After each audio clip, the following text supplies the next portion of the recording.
Assalamualaikum dan salam sejahtera kepada Dr. Radiah. Kami merupakan kumpulan 40 yang dianggotai oleh Fatin Nur Azwar, Fatin Umairah, Muhammad Hamidi dan saya Syikah Taibah.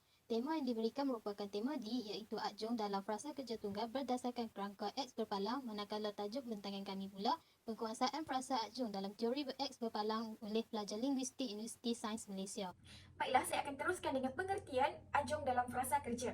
Sesebuah ayat memerlukan subjek dan predikat untuk membentuk sebuah ayat yang gramatis. Inti dan penerang yang mengisi unsur bagi kedua-dua konstituen ini dikenali sebagai adjung.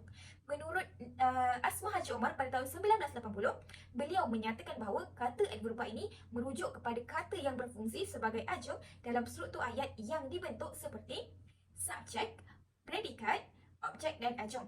Menurut Nik Safiah Karim dan rakan-rakannya pula pada tahun 2010, beliau menyatakan bahawa kata adverba ini boleh berfungsi untuk menerangkan kata nama, kata kerja dan frasa sendi nama dari segi masa, cara dan tempat.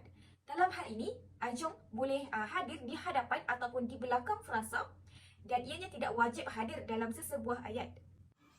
Baik, pada hari ini saya akan cuba untuk membentangkan berkaitan dengan pengertian skema teori X berpalang. Secara konseptual, teori X berpalang ini merupakan antara salah satu mekanisme di mana ianya adalah satu bentuk struktural ayat berkenaan. Struktural ayat ini merupakan di mana satu rumus struktur kepada frasa RSM yang hanya dikenali sebagai teori skema X berpalang. Teori ini juga antara salah satu prinsip yang dikenali sebagai suatu prinsip unjuan bagi memastikan setiap leksikan itu ada dalam ayat tersebut dengan lebih tepat. Ketepatan tersebut diukur melalui tahap struktural D, struktural L maupun bentuk logik.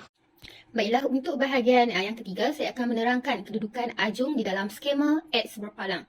Teori X berpalang merupakan sejenis mekanisme yang diandaikan menjadi representasi struktural bagi sesuatu ayat iaitu rumus struktur frasa yang dikenali sebagai teori X berpalang.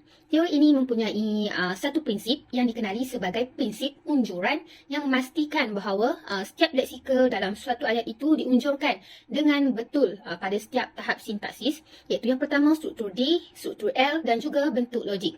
Menurut Chomsky 1991, prinsip ujaran representasi pada setiap tahap sintaksis diunjurkan daripada leksikon berpandukan maklumat pensubkategorian setiap butir leksikal. Rajah pohon yang pertama menunjukkan rajah pohon X berpalang dengan adjung dan komplement.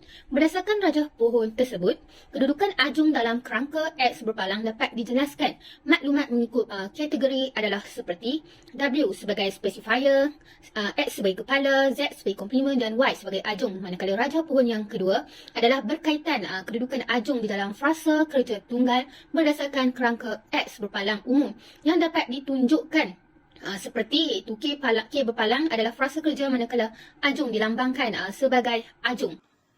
Seterusnya, saya akan memperincikan pula berkaitan dengan rumus teori skema X berpalang. Dalam teori skema X berpalang ini berlaku pentitihan maklumat antara kerangka subkategorisasi dengan struktur frasa melalui kedua-dua pemberian maklumat terhadap jenis struktur kategori suatu bahasa itu. Misalnya, kita melihat rumus berkenaan menunjukkan berkaitan dengan frasa kerja sahaja. Rumus itu menunjukkan frasa kerja itu mengandungi kata kerja, frasa nama dan juga frasa preposisi. Seterusnya, kita akan memperincikan pula berkaitan dengan peranan adjung dalam bahasa Melayu.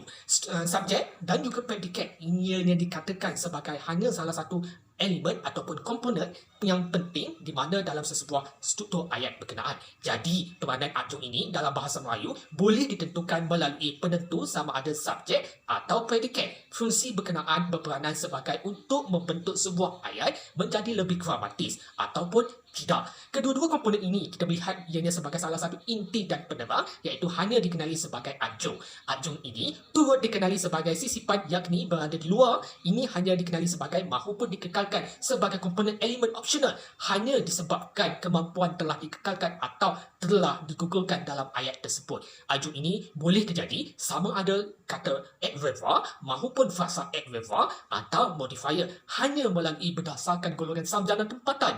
Jelas menunjukkan bahawa adjung dalam bahasa Melayu di mana ianya telah membincangkan sebagai kata adverba ataupun frasa adverba.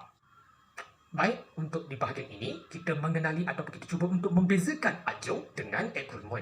Ajung merupakan sebagai salah satu unsur penerang di mana struktur ayat itu perlu hadir sama ada secara opsional. Seterusnya, di mana bagi untuk ajung pula, ianya dilihat hadir sebagai pelengkap, agreement ini wajib hadir di dalam pelengkap tersebut. Jika agreement ini tidak hadir, ianya telah dianggap sebagai satu bentuk yang tidak lengkap sehingga mengakibatkan struktur ayat berkenaan tidak begitu gramatis. Unsur yang menjadi dan agreement dalam ayat yang dikenali sebagai preposisi FP ataupun frasa preposisi dan ianya membezakan sebagai preposisi dari segi fungsinya sebagai ajung maupun sebagai agreement. Jika frasa preposisi ini boleh hadir secara pilihan, maka ianya merupakan ajung dalam ayat tersebut berbanding ianya hadir sebagai pelengkap yang tidak boleh digugurkan. Jadi, ianya cuba untuk menjelaskan di mana ianya antara salah satu agreement dalam ayat tersebut. Berdasarkan contoh yang disediakan, berlari dia merupakan frasa kerja tunggal, manakala dengan laju merujuk kepada ajung. Frasa di atas tidak menerima kehadiran kata hubung panjangan seperti yang, bahawa, agar, untuk dan sebagainya. Frasa kerja tunggal ini juga tidak menerapkan kata hubung setara seperti dan, atau, tetapi dan kata hubung setara lainnya. Arti X berpalang ini menunjukkan bahawa berlari merupakan kata kerja tunggal terbentuk dengan imbuhan. Kataan tersebut bersifat tak transitif, iaitu kata kerja yang sempurna, maknanya dengan tidak memerlukan objek sesudahnya. Melalui contoh ini telah menunjukkan kedudukan ajung dalam frasa kerja tunggal boleh muncul sebagai kata adjektif yang mempunyai fungsi yang sama seperti unsur keterangan. Kata adjektif laju yang merujuk kepada ajung menerangkan perbuatan kata kerja dalam frasa kerja tunggal yang ditunjukkan. Secara ringkasnya, ajung ini boleh menjadi sebahagian daripada kata adverba ataupun modifier yang berfungsi dalam menerangkan bukan sahaja kata kerja, malah boleh juga menerangkan kata nama dan frasa sendi nama. Penerangan ini akan memudahkan bagi pelajar linguistik di University Sains Malaysia dan masyarakat umum di luar sana. Semoga segala perkara yang telah kami sampaikan ini bermanfaat kepada semua. Sekian, terima kasih.